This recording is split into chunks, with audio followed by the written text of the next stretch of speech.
get a lot of questions about my LabRadar, how I have it set it up, and things that I do with it. So I thought it would just be really easy to go through and show you what my settings are. Now, it doesn't make it absolute gospel. It's the settings that work for me at my particular range, which happens to have a lot of concrete, a lot of rebar, and a lot of sound baffling issues, which I have a very strong suspicion affects the Doppler radar, because I shoot with a lot of guys that have problems at my range who use LabRadar, and most of what I've switched to and had them switch to has fixed the problems.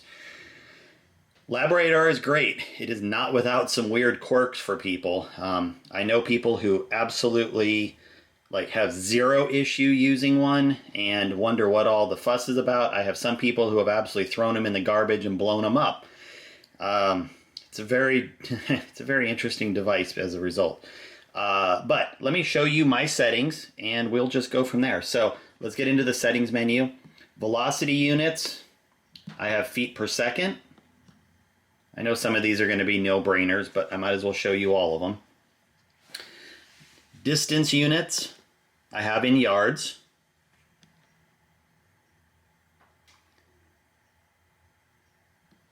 Weight units, I have in grains. And some of this doesn't matter, it's only important for calculating some stuff, which I don't ever do. Velocity range, you want to make sure that this is appropriate. Now, I shoot rifle, so I have it on rifle. I've lent this to people and it's come back on archery or handgun, and I've had problems with it and not realizing they had switched it. As soon as I switched it back, it fixed it, but make sure you have this on the appropriate setting.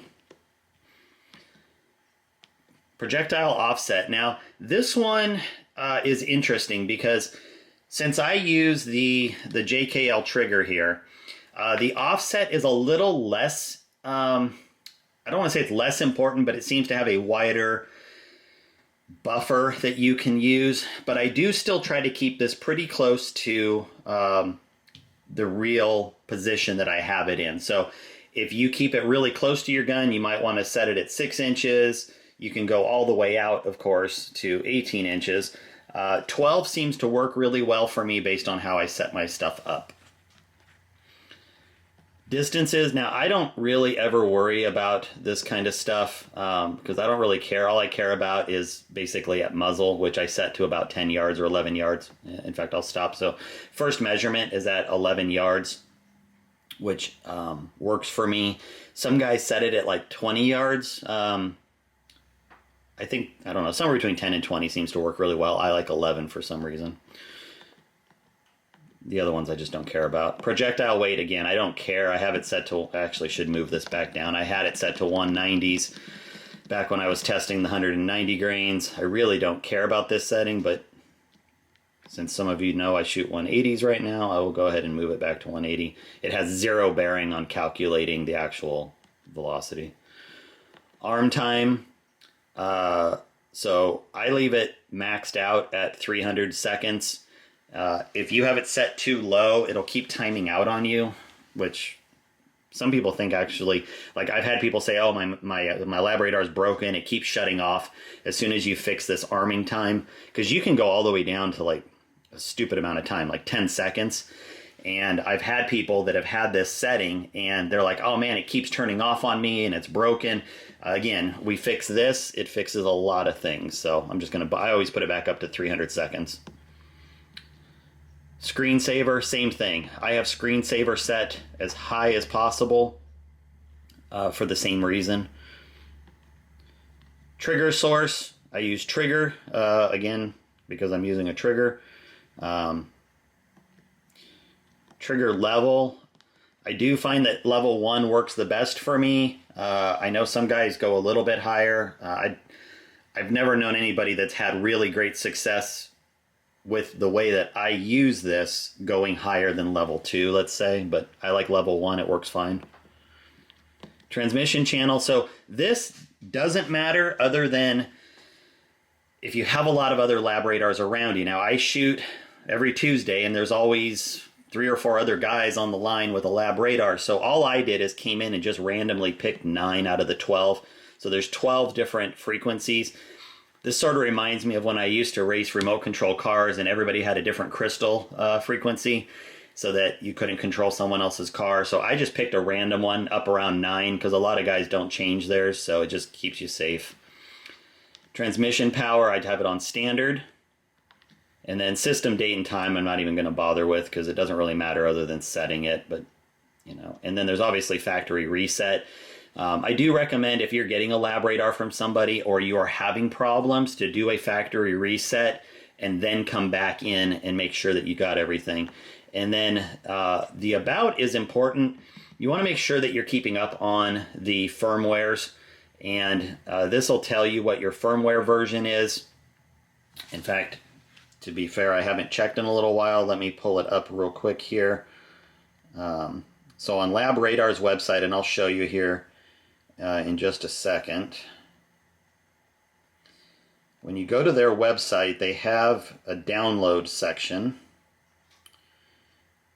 And on the download here, so on the download section, you can see it says firmware version 1.2.4 and then 1.1.5. So this is A, this is B, this is firmware A. That's the 1.2.4 here. Sorry, the focus here. The B version does not work with the Bluetooth, so you want to make sure that you've got that one updated. And if I go here, you'll see it's 1.0. So technically I could update this one to 1.1.5, but it doesn't really matter because it doesn't work with the Bluetooth app. So the A is the primary. So anyway, and that's about it. That's how I have it set up. I run a lot of series before I delete anything out. It's just because I'm lazy, I guess. I've got a memory disk in here.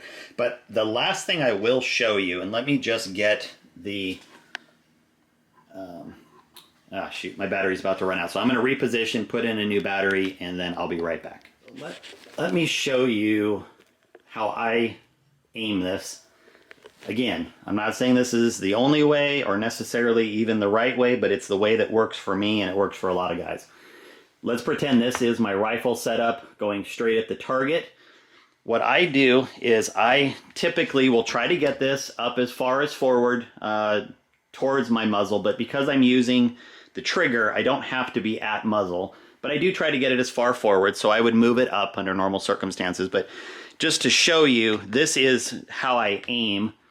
And I try to cross, I want to aim, if I'm looking, let's say at 600 yards, I try to aim this about 1 to 2 targets left of what I am aiming at. And at 100 yards, I typically will aim like 1 target frame to the left because I want it to cross paths. And occasionally I'll come a little steeper than that. So, I would kind of come at that angle. And I just find that having a slightly steeper degree of attack on this, if you will, coupled with the trigger gets me really good results as far as picking up all of my shots, especially under challenging conditions. Like, again, a lot of guys shoot these out in the middle of nowhere and they have 0 problems. But I am telling you, at my range that has literally 20-foot concrete berms or baffles everywhere, plus a fully enclosed building everywhere I shoot with tons of metal, weird acoustics. I don't know how Doppler works. I'm not going to pretend to, but I will tell you lots of people have problems at my range using a LabRadar.